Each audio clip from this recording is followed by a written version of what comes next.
Shalom. Today we're going to be exploring this question of, does Yeshua create evil? And if so, doesn't that make him evil? Now, this question comes from this verse in Isaiah 45 that says, I am Yeshua, there is none else, forming light, creating darkness, making peace, and creating evil. I, Yeshua, do all these. So, needless to say, this is kind of a surprising verse for people the first time they read it. It's not the only verse that says something like this. You've got, for instance, in Amos chapter 3, it says, if a ram's horn is blown in a city, do the people not tremble? If there's calamity in a city, shall not Yahuwah have done it? And the word for calamity is ra. It's actually the same word, the same Hebrew word that was translated to evil in the verse from Isaiah. And if you go into like the King James Version, it actually says, if there's evil in the city, shall not Yahuwah have done it? And so ra, it's a word, if you're in the Hebraic roots movement, you've probably heard people talk about Lashon Hara, the evil tongue. It's the same word, ra, Lashon Hara.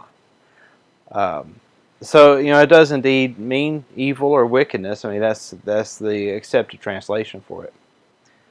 Now, there are contradictions. There are other scriptures, for instance, this one in Deuteronomy 32 that says, for all his ways are right ruling, an El of truth, and without unrighteousness, righteous and straight is he. And you got this one from Habakkuk 1 that says, you have appointed them for right ruling, O rock.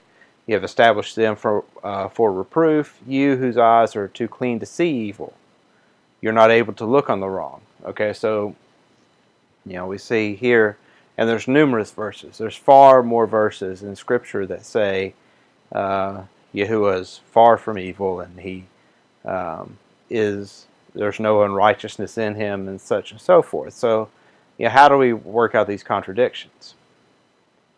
Now, if you've watched any of my studies on the Nazarene Acts, the Nazarene Acts, the accepted name of it is the Clementine Recognitions, and there is a sister work to the Clementine Recognitions known as the Homilies, the Clementine Homilies, and they're both written by Clement of Rome. He was one of the Flavians. Shortly after the death of Yeshua, Clement met Barnabas preaching about Yeshua, and he ends up following Barnabas back to Israel. While he's there, he runs into Peter, and he basically becomes Peter's scribe for several years. And during that time, he is tasked by James, the brother of Yeshua, to write down everything Peter says, to make to document Peter's teachings and to send that documentation back to James. And James was essentially collecting all the teachings of the apostles while he was in Jerusalem. And you could think of it as like forming a library, so to speak, of the original teachings. And so we have this document, the Clementine Recognitions and the Clementine Homilies. They're basically two different versions of the same document. So which one is the original? Is either one the original? At times, the homilies and the recognitions match word for word, but then there's also some information that's in the recognitions that's not in the homilies, and vice versa. So we've taken the Clementine Recognitions and we have renamed them as the Nazarene Acts of the Apostles, because basically what they are is essentially another version of Acts. So if you read the Acts of the Apostles that's in your Bible, it's pretty much the Acts of Paul. It gives you Paul's side of the story. The Clementine Recognitions, or the Nazarene Acts, follows Peter, and it's quite different than what you see in the received Acts that's in the Bible. So we're going to look at this question of contradictions. Now, in the Clementine recognitions, something that is said by Peter, and there's a knowledge and an understanding of the Nazarenes that some of the scriptures had been corrupted, and so you see that in the recognitions. You also see that in accounts from people like Epiphanius, who, when they wrote their, they wrote heresiologies, which are like early Christian writings where they take all these different non-Catholic religious groups and they label them all as heretics, heresies, and they enumerate all these different other faiths. In Yeshua, of course, they label them all as heresies, and they tell you why they're heresies. And when it came to the Nazarenes, the Ebionites, the Osanenes, and probably even the Essenes were all really the same group.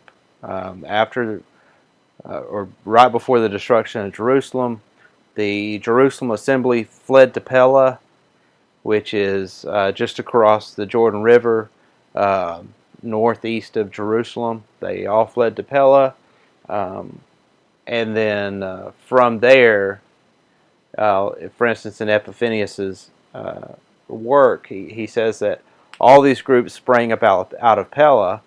He admits that. He even admits that the Nazarenes were the original apostles and the followers of the apostles. And but then he says they're all heretics because they continue to keep the Torah and they have all these different beliefs than what the Catholic Church teaches. And one of those beliefs is that the Scriptures had been corrupted over the years by men who were basically wanting to promote their own doctrine. And so Peter, so we have that historical account of it, and then plus that same doctrine shows up in the Nazarene Acts. And what Peter says is, he says, look, this is how you can tell if what you're reading is corrupted, if it's fake. He says, if any scripture seems to paint the picture of Yeshua being weak or evil or indecisive or lacking foresight or any of that kind of stuff, then you'll know that that's false. Because if Yahuwah is evil, then who is good? If Yahuwah changes his mind, then who is steadfast? And so he goes into this whole long speech about how you can tell if the scripture's been corrupted. But at the same time, he says, look, if when I'm going to do, throughout the Clementine recognitions, it centers around a debate between Simon Peter and Simon Magus, or Simon the Magician.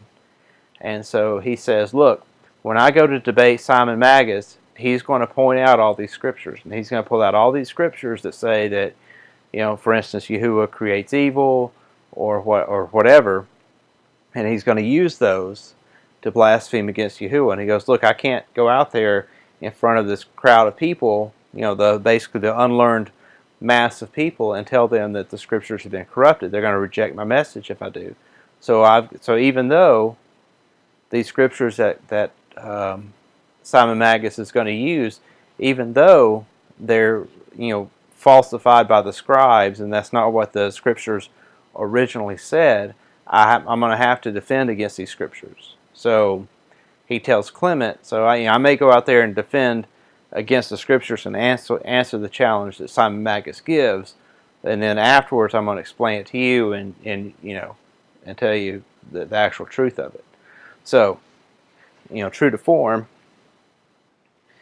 in the debate, Simon Magus says to Kepha, answer me therefore what I ask of you, since Yahuwah, as you say, made all things, from where comes evil, or whence comes evil? Okay, so Simon Magus is doing exactly what Kepha said he would. And Kepha responds, he says, but before you ask this, 3 sorts of questions should you have had the precedence. First, whether there be evil. Secondly, what evil is. Third, to whom it is and from where. And you say that all confess the existence of evil. which is verily false. For first of all, the whole Hebrew tribe denies its existence. So, this in itself may seem kind of odd. How can you say that the Hebrew people deny the existence of evil? Well, he goes on, he explains that essentially evil is not anything. I mean, it's like cold or darkness. Cold is just an absence of warmth. Darkness is an absence of light. So evil is just an absence of good. And it's the default condition that the world goes to when the goodness is removed. So it's not that Yahuwah creates the evil.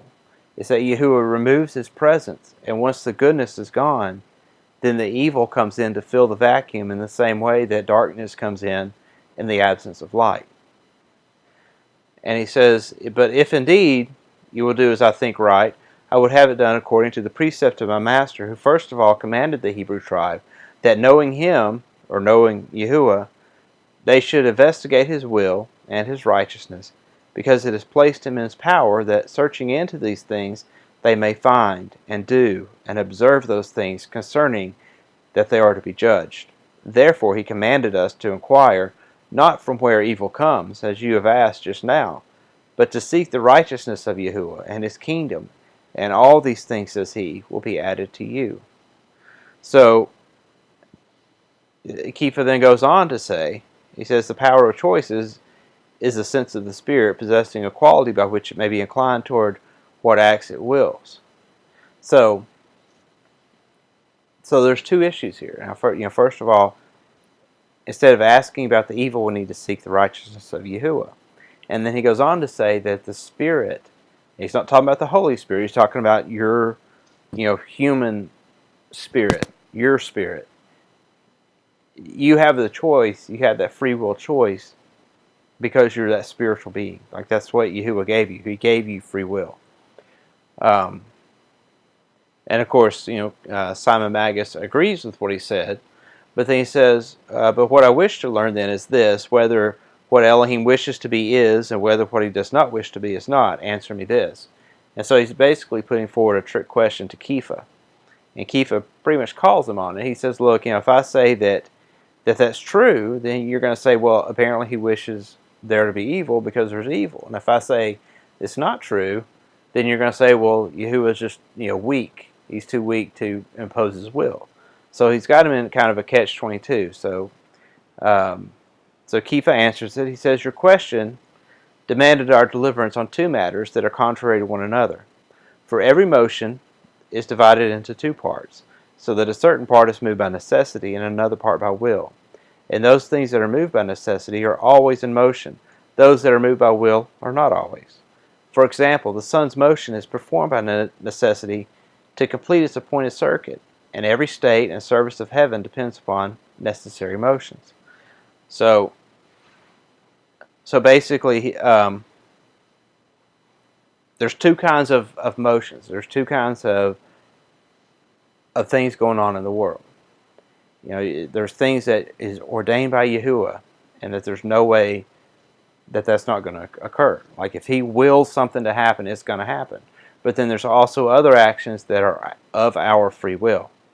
So he goes on to say that man directs the voluntary motions of his own actions, and thus there are some things that have been created for this end, that in their services they should be subject to necessity, and should be unable to do aught else than what has been assigned to them. So, notice in the first sentence he says, man directs the voluntary motions of his own actions. So the fact that he specifies that we direct the voluntary motions, that kind of implies that there's involuntary motions also. And so, and it says some things have been created for this end. That in their services they should be subject to necessity. So some things that we do, and possibly even some people, are created specifically to carry out Yahuwah's will, and they're unable to do anything else than what's been assigned to them. So if Yahuwah has assigned for instance, the king of Babylon to invade Jerusalem, then because Yahuwah has appointed him for that, then he's unable to do anything else than to invade Jerusalem. And when they have accomplished this service, the Creator of all things, who thus arranged them according to his will, preserves them. But there are other things in which there is a power of will, and that have a free choice of doing what they will. These, as I've said, do not remain always in the order in which they were created, but according to their will, as their will leads them, and the judgment of their mind inclines them. They effect either good or evil, and therefore he has proposed rewards to those who do well, and penalties to those who do evil. Therefore you are ignorant, O Simon, yes, very ignorant, how the will of Yeshua acts in every individual case. For some things, as we said, he is so willed to be, that they cannot otherwise be than as they are ordained by him. And to these he has assigned neither rewards nor punishment. So, the things that he's ordained, that you don't get, like if he is moving you to do something by his will, you receive neither rewards nor punishments for that. But those that he has willed to be, so that they have it in their power to do what they will, he has assigned them according to their actions and their wills to earn either rewards or punishments. So the voluntary things, the things that we do of our own accord, those are the things that we earn either rewards or punishments for. Since therefore, as I have informed you, all things that are moved are divided into two parts, according to the distinction that I formerly stated. Everything that Yahuwah wills is, and everything that he wills is not. So let's summarize what Kefa said. There are two kinds of motions. There's two kinds of actions. There's actions that is ordained by Yahuwah, and it's things that we are willed by him to do. And then there are some things that we do of our own free will. And now, reading over this, it could also just as easily read that there are some people who never even fall into the voluntary category. That there are actual people now. And again, it's it really depends on the translation about whether this is specific, but it appears that he's saying that even some people, their very purpose, their very existence is only tied to putting forth Yahuwah's plan. So generally when I hear that, I think of world leaders, for instance. They're kind of, they move. Their actions are dictated by Yahuwah. So when you see world leaders doing crazy things, it could be for that very purpose. So there are things that you have been created that you're going to do, that you are basically ordained to do. And for those things, the things that Yahuwah is moving you to commit or to do, you're not going to render any kind of or receive any kind of judgment or reward for that, because that was outside of your free will. But the things that the things that we choose to do of our own free will, that's the things we get rewarded or punished for. And so, thinking about this and really kind of meditating on these words, what it brought to my mind was the king of Babylon. So, we read in the book of Jeremiah that Jeremiah is very specific when he says that Yahuwah has told him that the king of Babylon is coming. And the reason he's coming is because Yahuwah has ordained it. Yahuwah is going to bring him upon the city of Jerusalem to destroy Jerusalem. And so the king of Babylon is working out the will of the Father. He's basically being pulled and being moved to invade Jerusalem as essentially like a pawn in Yahuwah's hands. But then later on we see that the Babylonians, they go above and beyond what Yahuwah has ordained them to do. They're more cruel than they need to be. They're more violent than they need to be. They're vicious, and they attack the Hebrew people with far more zeal than what Yahuwah intended. They basically, out of their own free will, they go above and beyond what they've been allotted to do. And because of that, Yahuwah says that he's going to raise up the Medes and Persians to destroy the Babylonians. So see, they didn't get a punishment because they destroyed Jerusalem. They got a punishment because of the degree of severity that they attacked Jerusalem. So here you see these two actions playing their part. You have the part that was moved by Yahuwah, but then you also have the free will coming in. And the free will is what they got judged on, is because they went above and beyond what they should have. Another example you can think of Esther. When Mordecai is talking to her and he says, "Look, you've been put in this position. You've been raised up to this position in the court of the king to intervene for your people. But if you don't do it, Yahuwah is going to raise somebody else up."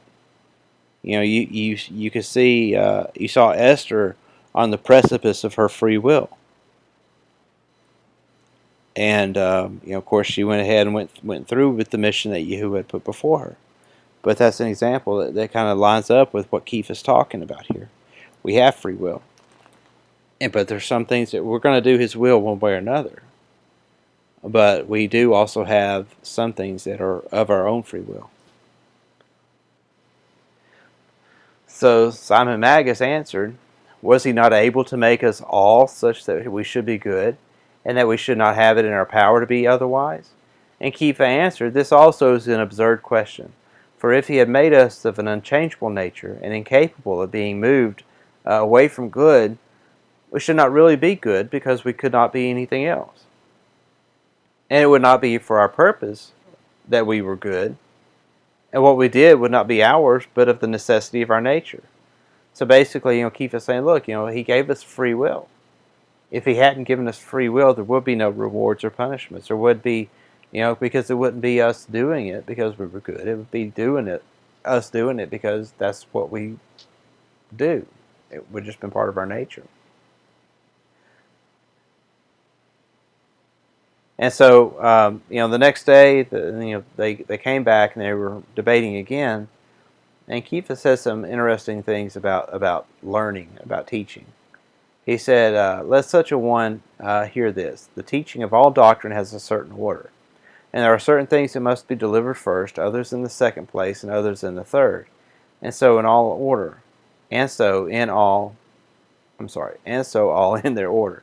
And if these things be delivered in their order, they become plain. For if they be brought forward out of order, they will seem to be spoken against reason, and therefore order is to be observed above all things, if we seek for the purpose of finding what we seek." So the discussion, we're talking about making choices. It's kind of a continuance of the topic from the previous day about free will and how you make decisions for either judgment or reward. And keep us saying, look, everything has to be taught in a certain order. It's like Isaiah said, line upon line, precept upon precept.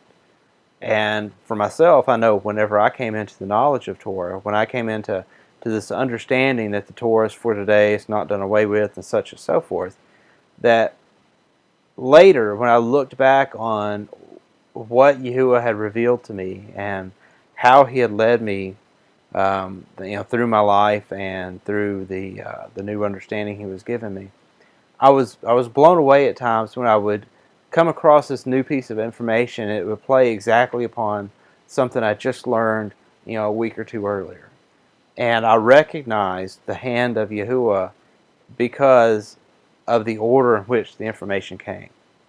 There were so many times that I would think, man, if I had heard this a month ago, it wouldn't have made any sense to me, but because of this other piece of information that I had learned, suddenly this new thing takes on a whole new depth than it would have otherwise. And speaking to you, the listener, right now, I'm sure that if you're watching these videos, if you've been brought to this understanding, the Father's probably done the same for you. You could probably look back and think, if I had heard this teaching before, I would have rejected it. But thankfully, the Father taught me these things in a certain order, in a certain way. And that's what Keith is saying. He said, look, there's a certain order in which information is presented. And he says, but if one indeed hear in an orderly and regular manner, he is able to know what is true. But he who refuses to submit to the rule of a reformed life and a pure behavior, which is truly the proper result of knowledge of the truth, will not confess that he knows what he does know. So this is another thing that I've experienced. If you're part of the Hebraic Roots movement, and if you're like me, you came out of Christianity, and so when you talk to people that are still trapped in that paganized, unclean religion, where the people are eating unclean meat. They're keeping Sunday worship, and they're celebrating like Christmas and Easter and all these, pagan-rooted holidays. And you go to them and you say, look, this is this. In fact, you probably came to them excited to reveal this information, and at first you probably expected everybody to listen to you and to get really, really excited like you were, and to go and throw away their Christmas tree and join you in your new journey into Torah, and you were probably sorely disappointed. And it doesn't matter how good the argument was. You could come out and you could move them with the information that you're presenting, and you put it in a very concise manner, and you say, look, read Leviticus 23. That's the holidays we should be keeping. Read the Ten Commandments. It says that you shall keep the Sabbath. It doesn't say anything about Sunday. And you tell them, look in Deuteronomy and see what it says about not keeping pagan holidays. And what do people say? Well, that's not what it means to me. And here you have Peter, almost 2,000 years ago, prophesying that. He's saying, look, there are going to be people that are going to, hear the truth, and they'll know it's true. And a lot of those people that I talk to, I'd look in their eyes, and you can see that they know the truth. They know that what you're saying is right, but they don't want to change. But Simon Magus answers back and says, well, should everybody just believe everything they hear? And he says, ought all who hear to believe whatever they hear is true? Kefa says, whoever hears an orderly statement of the truth cannot by any means gainsay it, can't by any means deny it. But who knows that what is spoken is true, provided he also willingly submit to the rules of life. But those who, when they hear, are unwilling to betake themselves to good works are prevented by the desire of doing evil from acquiescing in those things they judge to be right. So what just happened with your friend that you were talking, that you were showing Leviticus 23 to? Well, he wants to keep Christmas. He wants to keep these pagan holidays. He's got fond memories associated with it. He's got, his children enjoy it. He doesn't want to have to explain to his family why he's not putting up a Christmas tree. I mean, he is prevented by the desire of doing Christmas from acquiescing in those things that he judges to be right.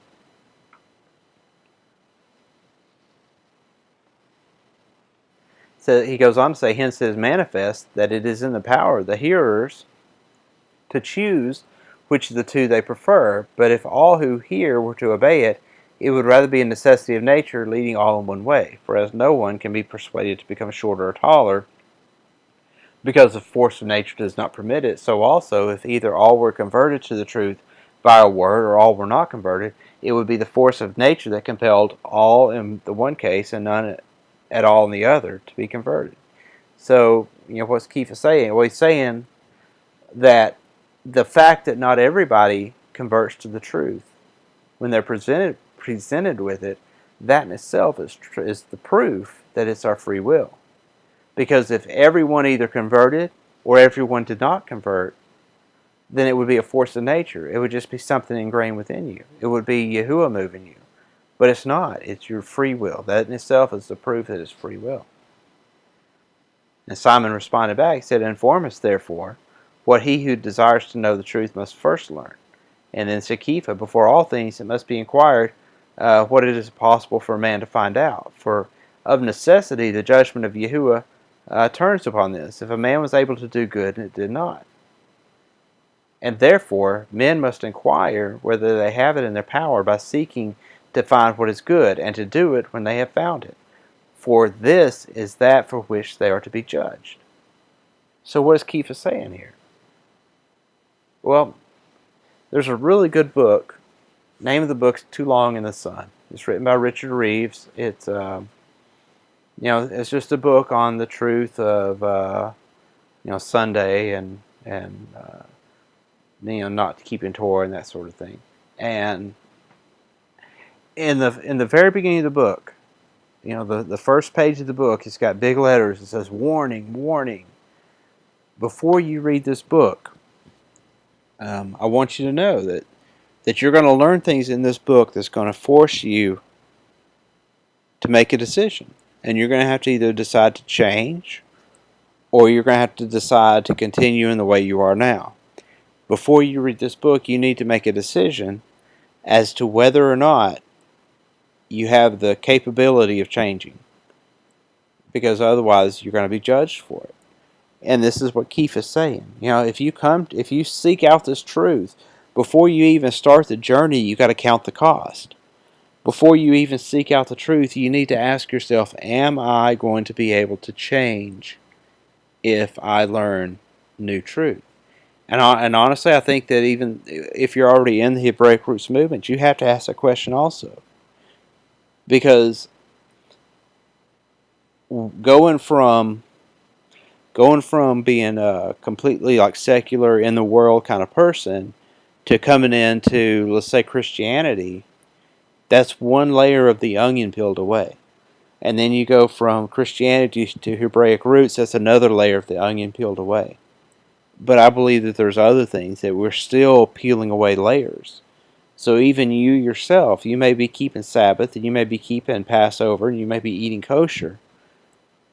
But I firmly believe that there's another layer to that onion. And before you go any further, you'll need to, before you keep seeking, you need to ask yourself, am I prepared to change? Because I tell you what, if you read this book that I'm reading out of, the Clementine Recognitions, also known as the Nazarene Acts of the Apostles, it will cause you to change. I mean, it gives you more information. It will take you beyond the Hebraic roots. And you need to ask yourself, are you ready to change? I mean, you can look in the description of this video. I'll have a link to where you can download a PDF version of this Nazarene Acts. And you can read the whole thing for yourself. It's a 300-page book. It's very long, very detailed, and a lot of good information. But again, it's the same as coming out of Christianity. Count the cost first. He goes on to say, for if we know that the Creator of the world is righteous and good Yahuwah, if we seek Him in the paths of righteousness, for if we only know regarding Him that He is good, such knowledge is not sufficient for salvation. Now that last sentence, I had to go back and reread that several times because it really took me off guard. It says, if we only know regarding Him that He is good, such knowledge is insufficient for salvation. But wait a minute, that's what you're taught in the church, right? I mean, that's what the church teaches. God is good. God is good. Yahuwah is love, or not Yahuwah. They say, God is love. God is love. Jesus is love. Jesus is good. That's all they teach. That's all they teach. Kefa says that knowledge is not sufficient for salvation. For in the present life, not only the worthy, but also the unworthy enjoy His goodness and His benefits. But if we believe Him to be not only good, but also righteous, and if according to what we believe concerning Yahuwah, we observe righteousness in the whole course of our life, we will enjoy His goodness for forever. So, when He says that we believe Him to be not only good, but also righteous, have you ever noticed that there's a difference between goodness and righteousness? Have you ever even thought about that? I didn't. It never even occurred to me that goodness and righteousness are not the same thing.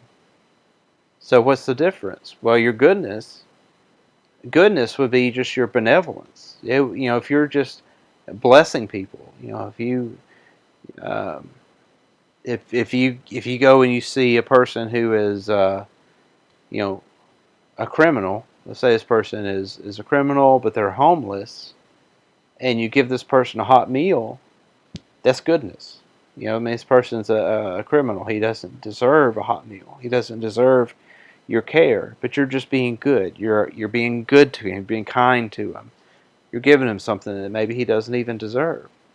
But righteousness would be, punishing someone for their crimes. when you think of it, the righteous judge is someone who gives somebody justice. In fact, the word for righteousness, Sadiq,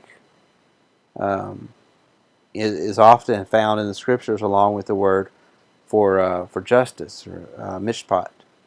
Mishpat Sadiq, justice and righteousness. The two go hand in hand. So,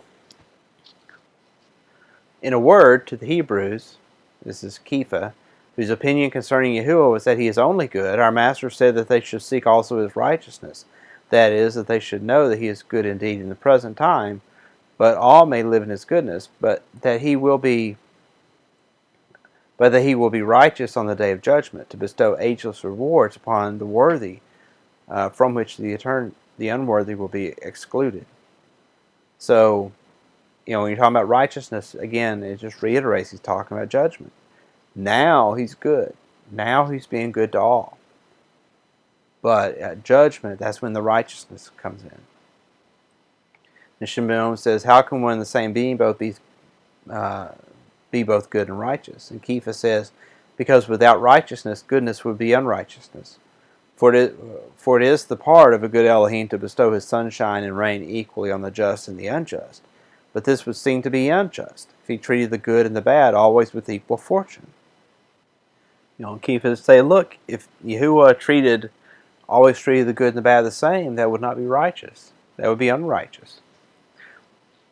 But as the rain was given by Elohim equally nourishes the corn and the tares, at the time of the harvest the crops are gathered into the barn, but the chaff or the tares are burned in the fire. So in the day of judgment, when the righteous will be introduced into the Malchuth Shamayim, or the kingdom of heaven, and the unrighteous will be cast out, then also the justice of Elohim will be shown. For if he remained forever alike to the evil and the good, this would not only be good, but even unrighteous and unjust, that the righteous and the unrighteous should be held by him in one order of desert. So the fact that Yahuwah is righteous is proof that there will be a judgment. And then says Shimon, the one point in which I should wish to be satisfied is whether the spirit is immortal.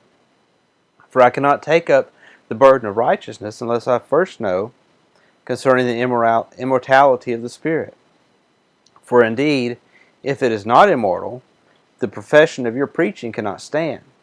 And then said Kepha, let us first inquire whether Yahuwah is just. For if this were to be ascertained, the perfect order of obedience would straightway be established. Some men who are blasphemers against Yahuwah, who spend their whole life in injustice and pleasure, die in their own bed and obtain honorable burial, while others who worship Yahuwah and maintain their life frugally, with all honesty and sobriety, die in deserted places for their observance of righteousness, so that they are not even thought worthy of burial. Where then is the justice of Yahuwah? Okay, so Kepha has drawn this contrast between the rich die in luxury and are buried in these very regal funeral processions, and then you have some people who are extremely righteous, but they die alone in the desert and don't even obtain burial. It says, where then is the justice? If there be no immortal spirit to suffer punishment in the future, for disobedient deeds, or enjoy rewards for piety and righteousness. So what is he saying? Look, obviously there has to be a future judgment, because he says this very thing affords a certain conviction that there will be a judgment. For since it is certain that Yahuwah is just, and a necessary consequence of that is that there is another world in which everyone receiving according to his deserts will prove the justice of Yahuwah. But if all men were now receiving according to their deserts, we should truly seem to be deceivers when we say that there is a judgment to come. And therefore the very fact that in the present life a return is not made to everyone according to his deeds affords to those who know that Yahuwah is just an undoubtable proof that there will be a judgment. So this contrast between the unrighteous dying in luxury and riches, and the righteous dying in poverty and famine, is proof that there will be a judgment. because if Yahuwah is righteous, he has to do it. He has to be, he has to mete out justice. He has to give us, a return of rewards for the righteous and punishment for the wicked. If not, he's not righteous. And of course, Simon comes back and says, "Why then am I not persuaded of it? Why am I not persuaded of it?" And Kepha says, "Because you have not heard Yeshua saying, 'Seek first his righteousness, and then these things will be added to you.'" And again, it's like I mentioned earlier, you hear in the church constantly about how good Yeshua is, how good Yeshua is, and how much he loves us, but you don't hear about his judgment. You don't hear about righteousness. You don't hear about the Torah and what he expects out of us. So, hopefully this has been a blessing to you. I invite you to see my other videos. I mentioned I do have a series, the Nazarene Acts of the Apostles. There's an introduction to it. You can watch the introduction and then just start with part 1. I go through the entire Nazarene Acts, chapter by chapter. At this point, we're about halfway through the book. I've got about 25 parts done so far, and so it's going to be a very long, extensive study. But if this subject interests you, you can follow the link in the description to get a copy of the Nazarene Acts of the Apostles. Read it yourself. You can also, read along with my videos and my commentary. And so I thank you for listening, and shalom.